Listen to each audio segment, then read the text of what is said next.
Three things every Christian should know. This is a self-quiz to make sure each of us is on the same page as Jesus. Question number 1. Who did Jesus command us to love? A. Was it our friends and family?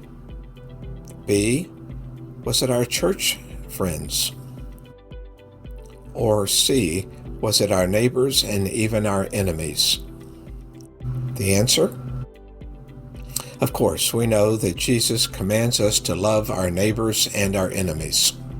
Even non-Christians love friends and family. But mature Christian love requires that we express love to our neighbors and enemies. Question number 2. So when Jesus uses the word love, what exactly is he referring to? A. Is praying for our enemies love enough? B. Is helping a relative with their expenses love? C. Is serving meals to the homeless an act of love? Sure, all of these are acts of Christian love, but they're not the kind of love Jesus was talking about. Jesus points us to a stranger or an enemy, not friends and family. Jesus demonstrated spiritual love, and it was always accompanied by action. Serving food to the needy is good, but it lacks any relationship.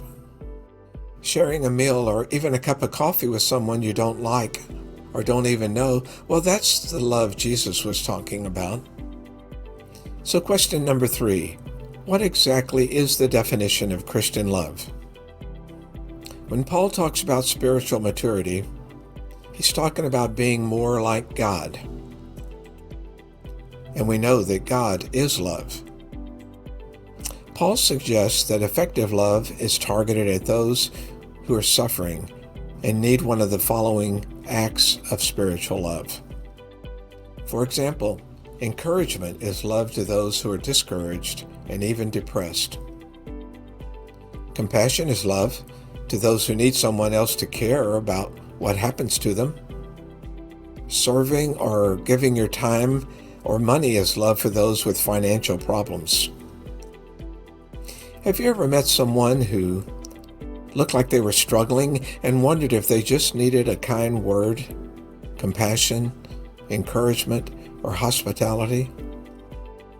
Simple hospitality is love for those who need hospitality. So do you know someone who seems friendless and could use a cup of coffee with some conversation?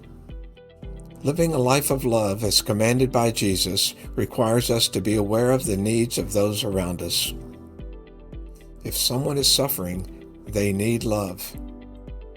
So now the question is why Jesus commanded us to love our neighbors and enemies.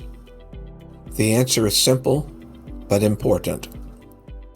Acts of Christian love attract the suffering to a relationship with God. And we know that it is God's desire to have a relationship with everyone. If this is difficult or uncomfortable for you, we understand. Why not subscribe to this channel and join us in the journey of understanding how to love as commanded by Jesus? Please take a moment to subscribe now.